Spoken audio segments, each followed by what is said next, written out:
ready? Everyone set? Great. Well, good afternoon, everybody.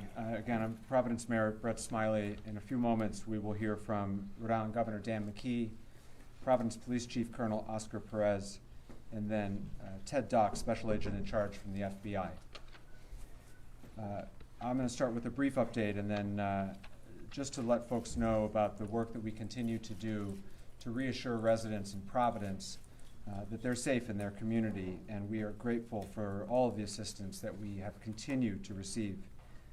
As we announced last night, we would be providing enhanced police coverage throughout the Brown community, throughout the East Side, and really throughout the city of Providence. And what residents and neighbors saw today was exactly that. There was specific enhanced coverage in Fox Point, Wayland Square, on Thayer Street, and on Hope Street, which are the commercial districts in the area. And I want to express the city's profound gratitude to the following departments who provided mutual assistance and additional coverage today. First and foremost, the Rhode Island State Police have been excellent partners, and I'm grateful for the governor of making sure that those resources are available to us here in Providence. But we were also assisted today by friends from neighboring communities here in Rhode Island, which is a terrific way in which our colleagues from throughout Rhode Island have been assisting. Today we had extra help from North Kingstown, North Providence, East Providence, Central Falls, and Pawtucket. Many other communities have offered to help, and we expect to take that help in the days to come.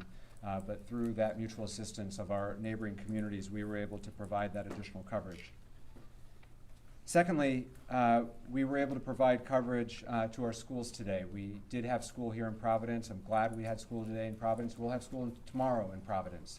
This is the last week of the semester, and it's important for kids to be in school, and so we're encouraging parents to do what's right for their family. We understand that there are probably difficult conversations happening at the kitchen table right now, but if you're comfortable, you should send your kid to school.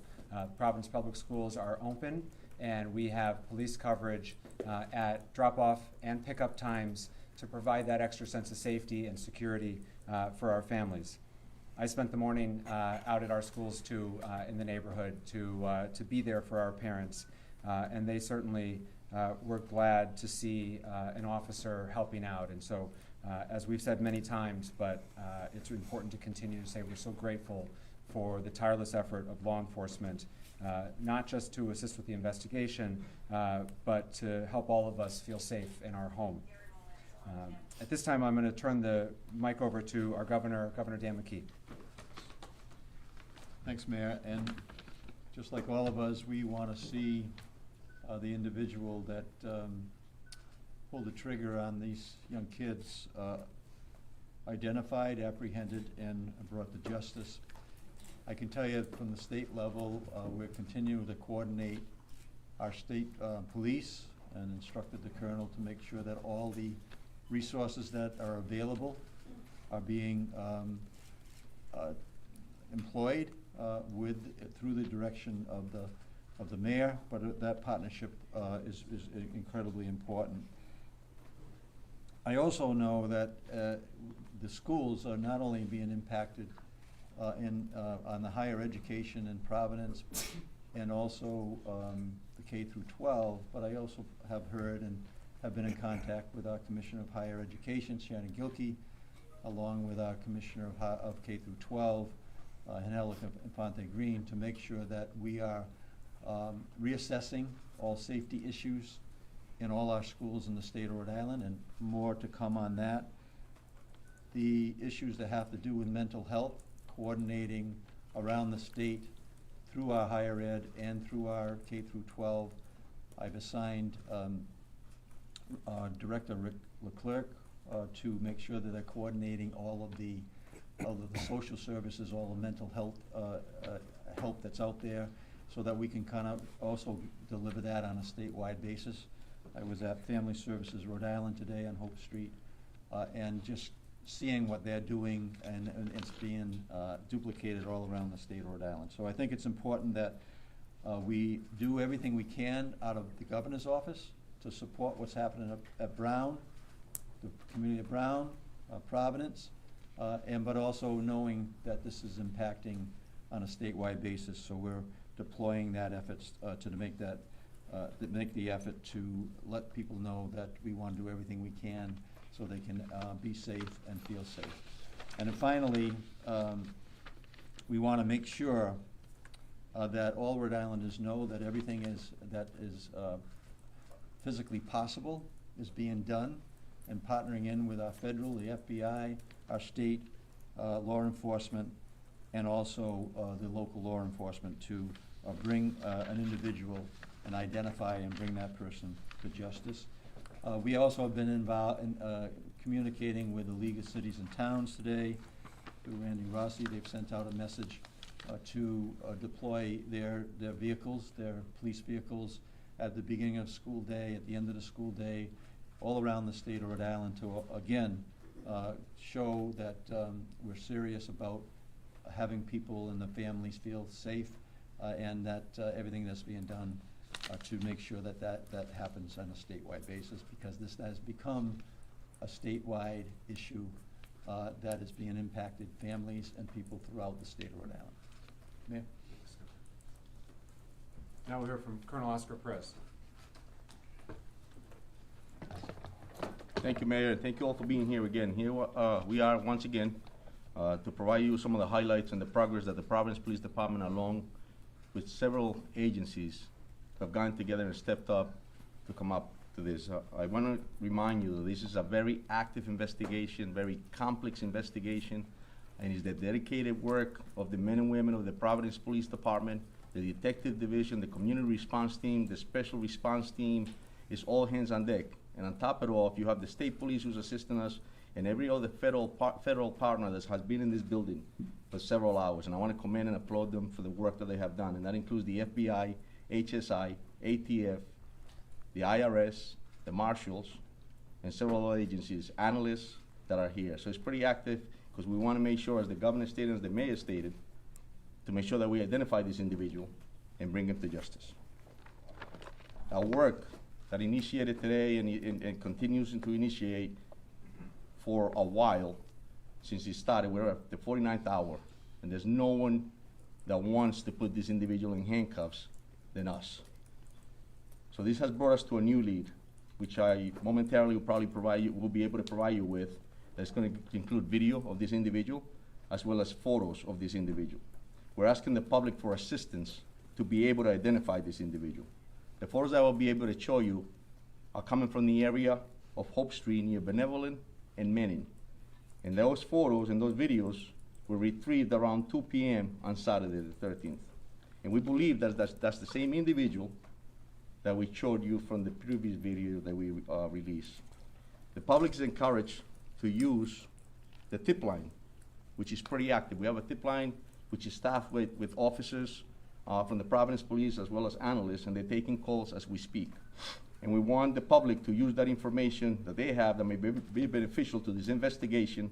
They need to call 401-272-3121 +0. I was going to direct you in order to provide the tips that you are providing to us. As well, you can access the FBI website at fbi.gov/Brown University shooting. Please, I'm going to ask you all to follow our channels to stay appraised of what's going on and to stay accurate. There's a lot of channels and a lot of stuff that's going out there that's circulating the wrong info. And I told you when I first met you that there's appropriate info, there's accurate info, and it's going to come from us. So I please and plead with you that you access those type of channels.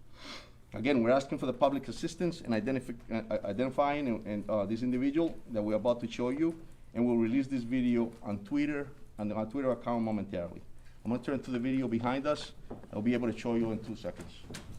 Officer Mangan, if you can just activate and put the videos up. So this is the first video that we're showing you. This is the individual walking. It's on the sidewalk of Benevolent.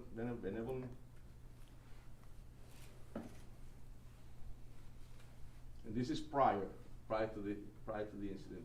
Here we go again with is this video too, Mike? Again, you see him walking.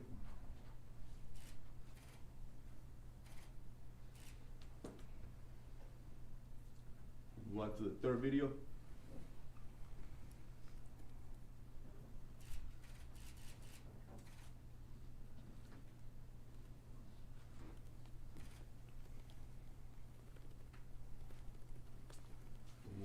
these are some photos of this individual.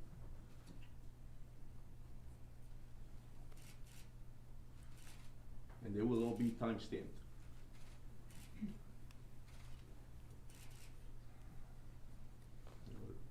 The last photo.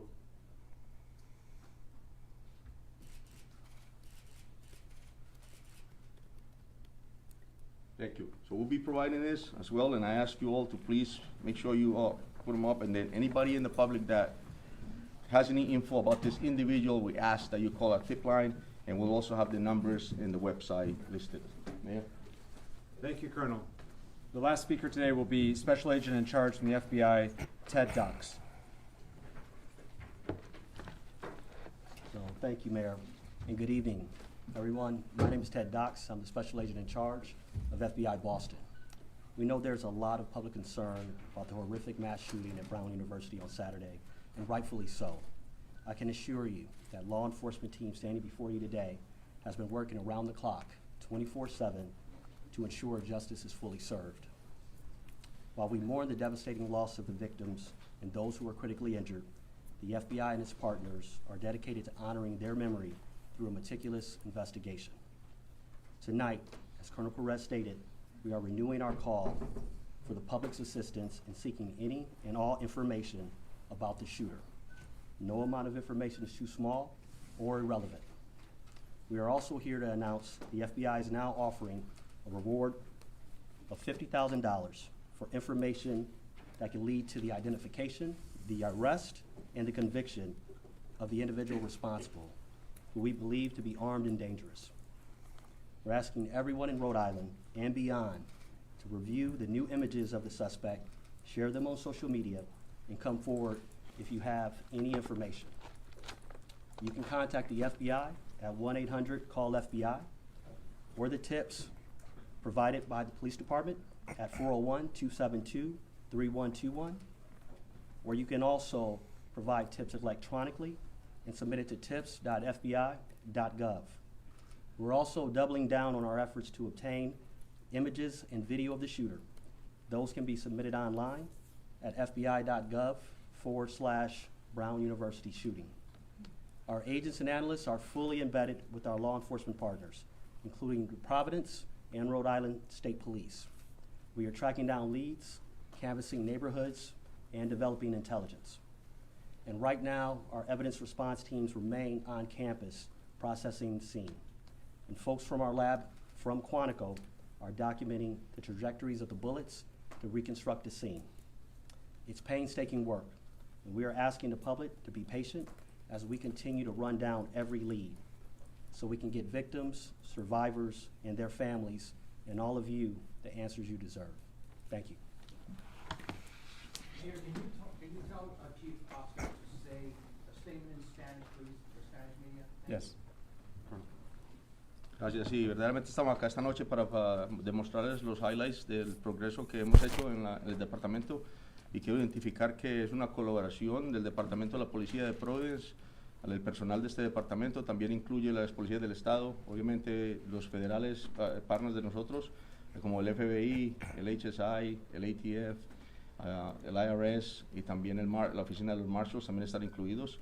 Acabamos de mostrar 3 videos en los cuales depictan lo que es esta persona que estamos buscando, y le pedimos al público que verdaderamente, si ven estas imágenes y lo conocen a la persona, que llamen a los números que le acabamos de dar, y te los puedo dar cuando terminemos acá, para que ellos nos den esa información y así nosotros tener la posibilidad de identificar a esta persona y traerlo a la justicia.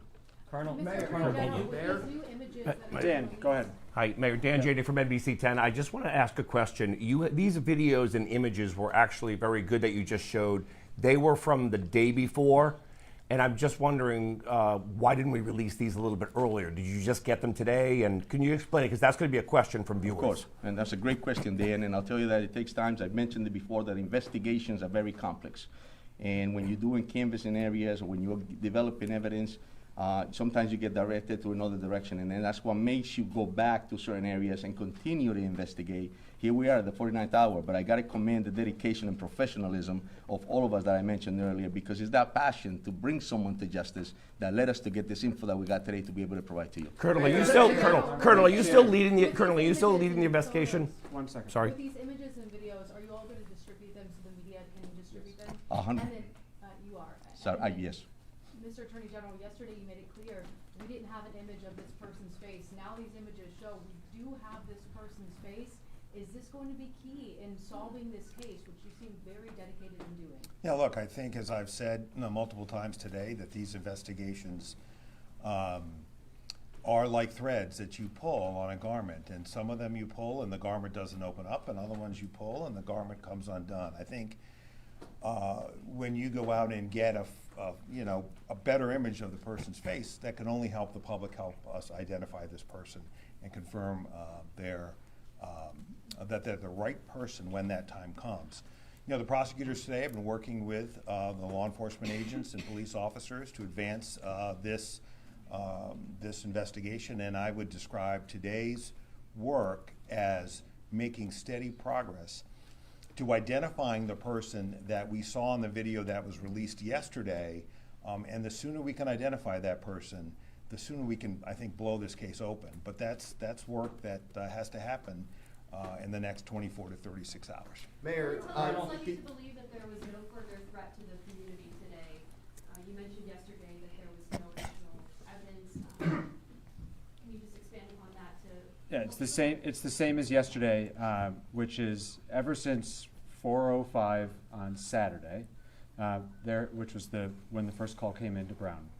There has been no new, credible, specific threat anywhere in the Providence community With respect having to anything. There was no threats made prior to the shooting, so how can people feel safe with that information? The way in which we are trying to reassure our residents is through a noted, visible police presence throughout the community. It is going to be hard for my city to feel safe going forward. This has shaken us. That will be true tomorrow. I suspect that'll be true the day after the general convicts someone. This is a process to restore a sense of safety. But we're going to take those step at a time. And the first step, and what we're trying to provide today, and which we did well with the assistance of our neighbors, and we're grateful for it, is a noted, visible police presence to provide some confidence for families that are taking their kids to school, people who have to get to work a shift. You know, I spent lunchtime today walking down Thayer Street, and for our guests, Thayer Street is the commercial district right adjacent to campus. And I talked to one of the women at Antonio's, which some of you know is a pizza by the slice joint, and she said, I didn't want to come to work today, but I needed to work. I needed to take the shift, and that's a very real thing happening in our community right now. But she noticed, and she appreciated the fact that there were patrolmen walking up and down Thayer Street. It made her feel a little bit better. And when she comes to work tomorrow, I hope she feels a little bit better after that. That's where we are right now in terms of restoring a sense of safety to the community. And that's what we're going to continue to try to do. Mayor, to that point. Colonel. Bill, go ahead. Mayor, 2 questions. Yeah. To that point, a lot of people scared right now, a lot of people confused right now in the city. Yeah. Can you speak to them directly, summarizing what you just said or any other thoughts from the heart? Yeah. Your take right now, is Providence safe? Yeah. Providence remains a very safe city, and Providence receives really the best law enforcement, I believe, in the country. And today, especially at this moment, it's being augmented by great professionals of other Rhode Islanders, the state police, and others, and our federal partners. But my sense of the community right now is that this is starting to get very real and very personal. And I heard that today. I heard that last night at the vigil. We're all 2 degrees of separation from one another. And now people are starting to share stories with one another of, oh, my neighbor was nearby, and oh, my friend's kid was supposed to go to that review session but didn't. I'm starting to hear those stories, and I think all the Rhode Islanders in the room are starting to hear those stories. I heard that story again today with One of our customers is one of the teachers. And so it's starting to get very personal for our community, which is hard. And that's, I think, where we are sort of emotionally in the process. But we're here for one another. That's the scary side.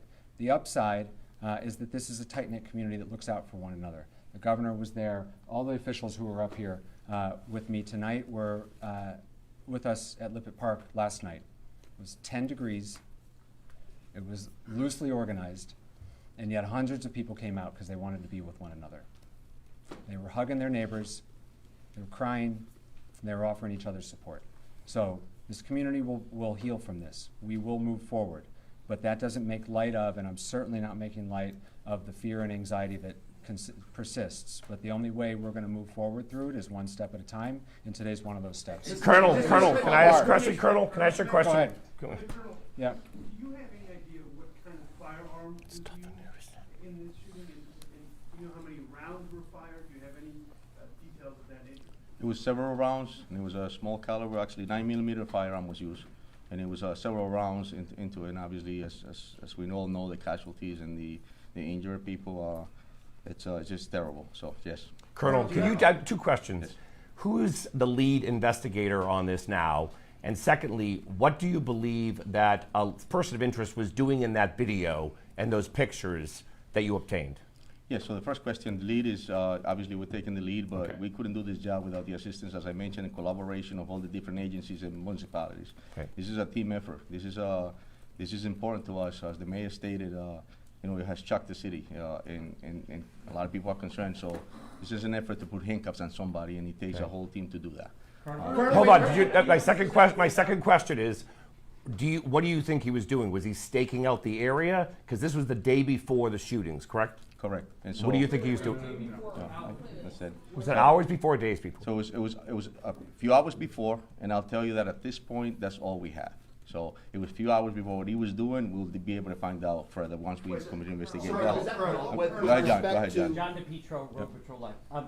Can you talk about, is it unusual to change the direction of an investigation as it's going on? That's a great question, John. I think that, all detectives throughout this nation and in the world understand that when you're investigating a case, it takes different paths. You start somewhere, you start here, and all of a sudden, something else pops off, and you're going in a different direction. And that's what happens. It's complex. And at the end of the day, you have to investigate, you have to pull every rock, you have to look at every video, you have to examine evidence, you have to check ballistics. It just takes a lot of work. You have to interview witnesses, and sometimes that takes you to a whole different path. And as a police officer and a detective, you have to make sure that you don't get into the tunnel vision in order to be able to get right answer. So yeah, they do change. Go ahead, Steph. Just real quick on the Sorry. trajectory of the. Go ahead, Steph. Concerned that the more time passes, it'll be harder to make an arrest. I'll tell you, every It's minute, been a couple days. every minute counts. Every minute counts. But what doesn't stop is the dedication and professionalism of this department as well as our partners. Colonel, the video that you showed us. Colonel, the Do video. you have any Staff. reason to believe that any of the victims, whether the victims who died or the others, were targeted by this shooter, or that he was just shooting randomly indiscriminately? That's all part of the investigation, Steph. Yeah, so we'll continue to And investigate then further. could you also explain, the FBI today was searching in the bushes and kicking around the snow, or moving the snow on Waterman Street. We have known since Saturday that the potential suspect walked down Waterman Street. It was in the first video. Why would you be now looking in the bushes for something on Waterman Street 2 days later after it had snowed? So I just answered John the same question on how investigations, they turn and lead you in a different direction. We might have used all our energies in the first few days to investigate something, and here we are now heading back to that same place to continue to investigate, and that's why you saw that, because the investigations change on a daily basis. On the travel of the 911 call or emergency calls that came in, when the first 911 calls to come in, were those dispatched by Brown University Police or Providence Police? It was dispatched by the 911 center, and yes, we responded immediately within minutes. You saw the Providence Police cruiser pulling up. So Providence has been lead investigator on this from the beginning? That's correct. Patrick, Just real quick, Patrick. have you received any leads or indication on whether this was personally motivated, political, or otherwise? Are there any threats to Brown that they've turned over that would give us an indication of why this might have happened? It's a great question, and that's something that we're all asking ourselves, and we'll continue to investigate to be able to get that answer. Colonel, based on the new. Do you have reason to believe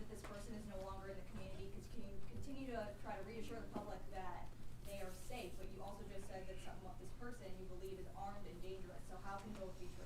Well, yeah, right, and that's something that's unknown, but like the mayor stated, I'll tell you that we have enhanced enforcement in that area. We have, Steph stated earlier, we have a lot of officers in the area, so in that sense, it's gonna be safe. But however, as well, I just want to remind the community that our priority in law enforcement and in the city is to keep our constituents safe, keep them informed, and to keep them committed, to understand that we're a professional, we're dedicated, we're going to put somebody in handcuffs, and we're going to continue to do this job. So I want to know, Reason to believe that they are no longer in this community? that's something that we're continuing to investigate. Colonel Perez, just real quick, Tom Quinlan, WPRO.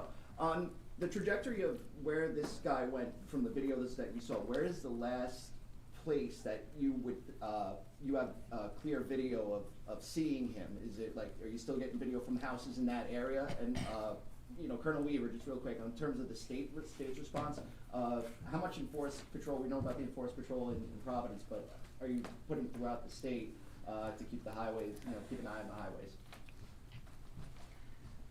We have increased our patrols throughout the state, and we will respond accordingly to any requests for additional assistance. This is a collaborative effort, not only from our uniform division, but also our detective bureau is embedded here with Providence and our federal partners, and we will not stop until we find out who the suspect is and bring them to justice. Question for Attorney General. Wait, just real quick, back to Colonel Perez. I just want to clarify something, because it seems that we're a little confused as far as the video itself. It says 2 p.m. It was the day off, 2 hours prior. So where Colonel, PM. based on the pictures, Colonel. Let me just finish with Go ahead. Go ahead. Thanks, Darren. You're welcome, Tom. Where's the last video that you actually have video from in that It's area? in the vicinity of Hope Street between Benevolent and Manning Is Street. that, and that's before the shooting? That's correct, yes. 2 hours, right? 2 Yeah, hours 2 before. hours prior. Okay, my turn, Bill. Tom, this video that you just released, more than anything, is key to wrapping to this case, okay? We have a closer picture of his face. We have a closer picture of his body. Based on that and witness interviews, do you have a new description of the person of interest now? Because he looked like a guy just walking around, you know, the neighborhood. Is there a new description you can give us about him? There is, and it will be on that poster that we're going to be releasing on the images, and the height, weight, and things of that nature are all posted on that. You think he lives in the area? It's something that we're investigating there. Other manhunt instances, Dime. Desde ayer se han filtrado a la prensa Sí. el nombre, la fotografía y hasta la casa de la persona de interés que estaba bajo custodia. Sí. Ella responde esta pregunta en los dos idiomas. Sí. Hoy habían algunos medios haciéndose eco de que había una segunda persona de interés en custodia. Este no es el caso porque no he escuchado absolutamente nada en esta conferencia que se refiera a eso. ¿Me puede usted decir cuánto o cómo están manejando ustedes la información dentro del departamento y cómo se está filtrando a la prensa? Claro. Porque esto crea confusión, obviamente. Sí, sí. So the gentleman just asked a question about how information is getting filtered into the community and out from us. And the question was that past few days an individual was identified and was detained, and he was a person of interest. We had him here. He's asking, how does that get out to the media? How does that happen? My answer to that is I have no control over what's being released or circulated in the media, speculations that occur. What we can control is what we give you here, and as I was speaking earlier, that's why it's important for you to get the information from us. So, mi respuesta que hago es lo que pasa es no me doy cuenta cómo se filtra esa información a los medios de comunicación. Es importante que la comunicación venga de nosotros y no de otras partes. Es muy importantísimo porque si hace circular en otros momentos van a especular. Ahora, he also asked, a second question that he asked was that there was information out there that we had a person in custody of interest, a second person. And that's not true, that's incorrect, and I don't know how that's circulated in speculation. So my answer to him is that, no, eso es mentira, hasta el momento no tenemos otra persona en custodia, lo único que tenemos lo que acabamos de informar. And building on Chris, that, Attorney General go ahead, Chris. There appeared to be an issue with 311 services during Saturday's incident. A lot of neighbors couldn't get notification. Issues were going on there, and has that since been resolved? Yeah, so residents in the city of Providence were notified in multiple ways, and certainly through all of your outlets, all official City of Providence social media outlets, Twitter, Facebook, Instagram, and we pushed out a 311 notice. If you are not the 311 notification system in the city of Providence, you have to sign up for it in order to receive it. And so 311 notifications did go out. If you are a resident of the city of Providence and you are not receiving 311 notifications, we urge you to please sign up. You can do so at the city's website. 311 notices have continued to go out throughout this entire incident, including up as recently as today, this afternoon, to clarify a false report with regard to a report of shots fired, which was found to be unfounded. We sent out a push notification through 311 to reassure people because in this day and age, there's a lot of misinformation. A lot of people are getting reports through non-official channels and are getting anxious as a result of it. And so 311 notifications are working fine, but you have to register for it. And you have to opt in for text messages. If anyone needs assistance for how to sign up for 311, if you are not tech savvy or if you are having problems, you can call the phone number 311, and we have staff available who will help register you. For all of our community, please know that there are always bilingual individuals to take those phone calls. Mr. Attorney General, real quick, you were on CNN this morning talking about, Colonel. Mr. Attorney General, you were Yes. on CNN this morning talking about the person that you spoke, the person of interest from yesterday was here. We have not heard that here today. Can you talk about, you know, is that person of interest still here in the state? Who was he? Was he from Wisconsin? Just, you know. Yeah, I think, as I said last night, for those of you who were here, I thought it was really unfortunate that this person's name was leaked by somebody. Is he cleared? Well, let me finish my answer. Was leaked, excuse me? Why you finish the answer? Just answer his question. No, I haven't finished it yet, Ronaldo. So I'm gonna finish it. So, the person who was held, it was unfortunate that his name got leaked, because it's one of the reasons why we use words carefully, and detaining someone because they're a person of interest is different from having a person in custody that you're gathering evidence to charge. I mean, that's a place in an investigation that eventually you get to, but we weren't there with this individual. So it's hard to put that name, you know, back in the bottle. He has been cleared. He is not a person of interest any longer. The investigation is now focused in another direction. But I want to clarify something the chief said. That doesn't mean that while part of the team was focused on him, other leads weren't being followed up on. What's critical here is that we reconstruct, and the police know this, our prosecutors are working with them. It's critical that we reconstruct this man's movements, both before and afterwards. My hope is that we will eventually have that pattern. But when you ask staff why are they looking in particular areas, where he was and what his movements are developing as we obtain additional evidence. So that can't explain why people are looking somewhere today as opposed to 2 days ago. We're learning more about his movements as we gather additional video evidence. And that video evidence has been coming in at a much greater degree than it was 12, 24, 36 hours ago. Why, you ask? Some people were away for the weekend. Some of these places were businesses. So what the team is doing, there are a bunch of teams doing different things, exploiting electronic evidence, exploiting physical evidence, meaning forensic evidence from the crime scene, canvassing the neighborhoods. And those are the threads that when you pull them will open this case up. And that has been true over the course of my career, and I'm confident it'll be true again here. Colonel. General, I to have a that question. note, General. Yeah, go ahead, Bill, and I'll get out of the way after I that. Go ahead. appreciate it. And this kind of follows up on what Colonel Perez said about, you know, to the general public to use official Providence Police channels, be it YouTube or whatever. Are we doing a good job here? Is the media doing a good job in the ultimate goal right now of trying to locate this person? Yeah, look, I think part of what's important about these briefings, I give the mayor great credit for doing them, is to help push out information in a case like this to the press and the public to help us solve this crime. That's potentially what it'll take here. Mayor, Mr. Mayor, can I ask you a question? Mr. Mayor, I want to go back to Brown University. Yeah. Okay? There's been a lot of questions I've heard from a lot of parents today, and it goes back to the question about the alarm and that was installed in 2007. That in an active shooter location, it sends off a notice and tells people what to do. That never went off. I'm wondering, what is Brown's answer? And perhaps even just as important, why isn't Brown here today?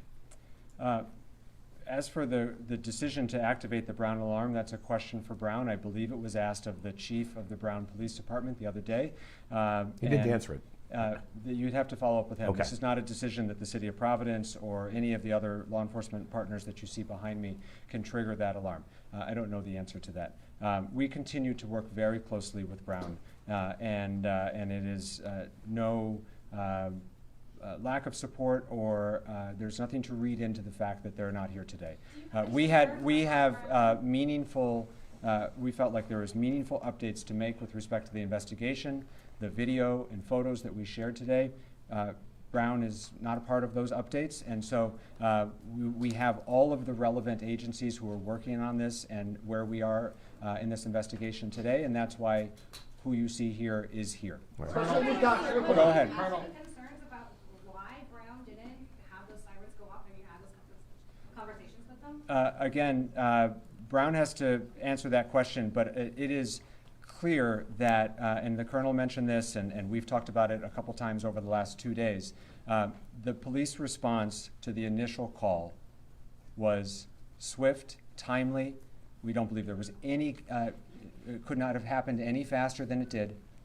And so I can't speak to, honestly don't know a lot about their alarm system, and you'd have to ask them about it. But in terms of our response, it was nearly immediately. There's a lot of presence in that area, and Brown PD responded very quickly. In all due respect, Mayor, though, we can't ask Brown if they don't show up. Well, you have their contact information, and I would encourage you to reach out. Please, straight back. Mayor, can I I'm sorry. Do you have any update on the victims who are still hospitalized? Have you spoken with any of them or their families? I don't. There's no degrading of their condition, but I don't have the latest status of them. I've not spoken to them since yesterday, although I know other people have, and we're happy to try to get you an update for our next. Mayor, I have a question. Mayor, I have a John. question for- Okay, hold I have a on. question for Blame here, Colonel. saying that the onus of this tragedy is on the school itself.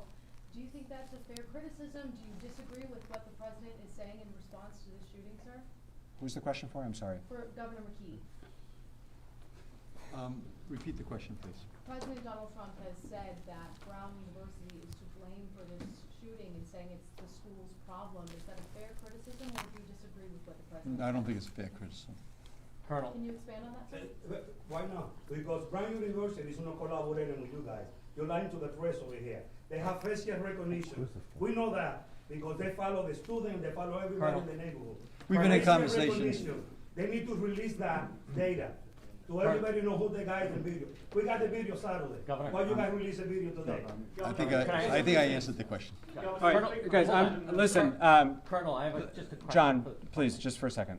A couple things. First of all, Brown University and Brown Public Safety, Brown Police Department has been a close collaborator throughout this process. That's not true. I do not accept that criticism. Come on. We know that. Secondly, everyone you see behind us, we've all been working for now 49 hours. We're tired. We're serious about the task at hand. I know all of you have been working very hard, and I suspect all of you are just as tired. The press has been a great partner in pushing out relevant, factual, timely information, and we are grateful for that.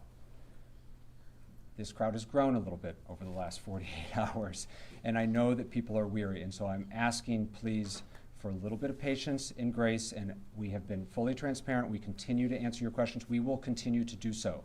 But the best way to inform the public and to ask for their help is for these opportunities to not degrade into baseless accusations, and we will point them out when we hear them. John, go ahead, please. Question for the Colonel.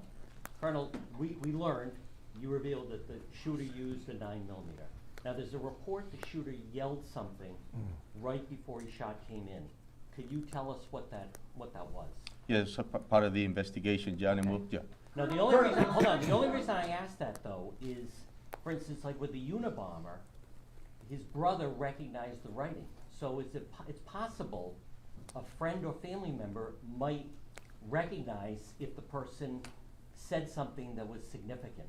Correct. So that's why you don't, other than the 9mm, is there anything else inside that auditorium that you could tell us? No, that's correct. And listen, like I said earlier, investigations will bring us to evidence that we need to collect in order to be able to prosecute. But he did yell something. With that being said, we're gonna continue to collect evidence, and if it leads us to something to that nature that's gonna be extremely helpful for us to identify somebody, we'll be the first ones to put it out. Are any Alex, Go ahead. Alex. With how much time has elapsed at this point, do you have any evidence that indicates that this person is getting help, or are they a lone wolf in this situation?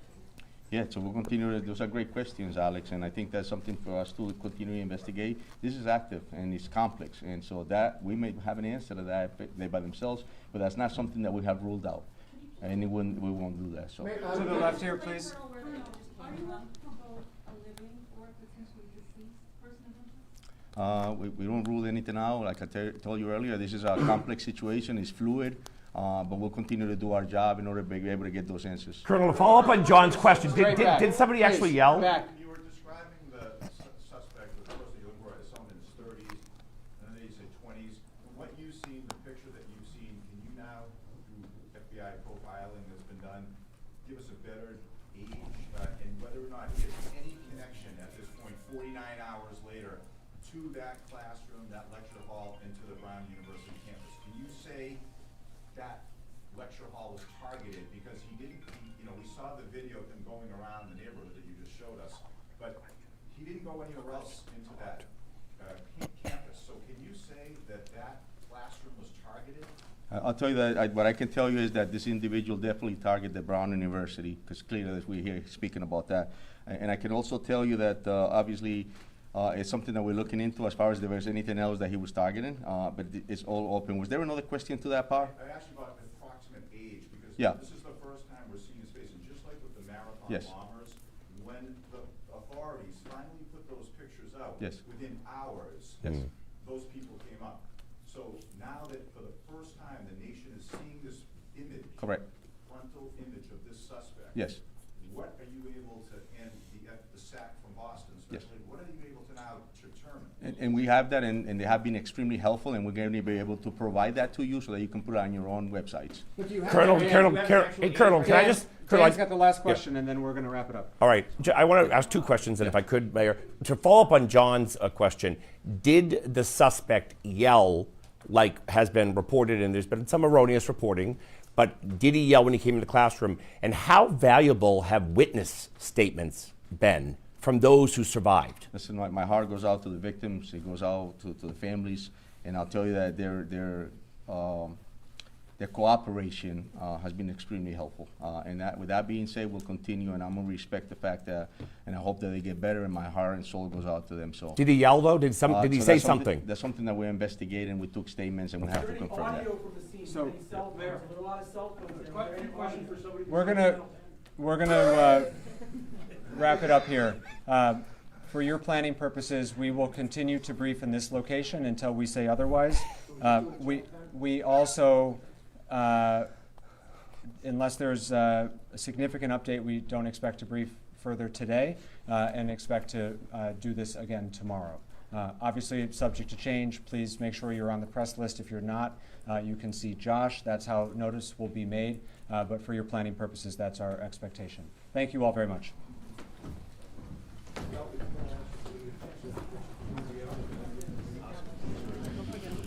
Thanks again. I didn't get a chance to meet you, I'm sorry. So nice to meet you, I heard. I'm a big fan of yours. I'm going to defer my next question to you, I swear.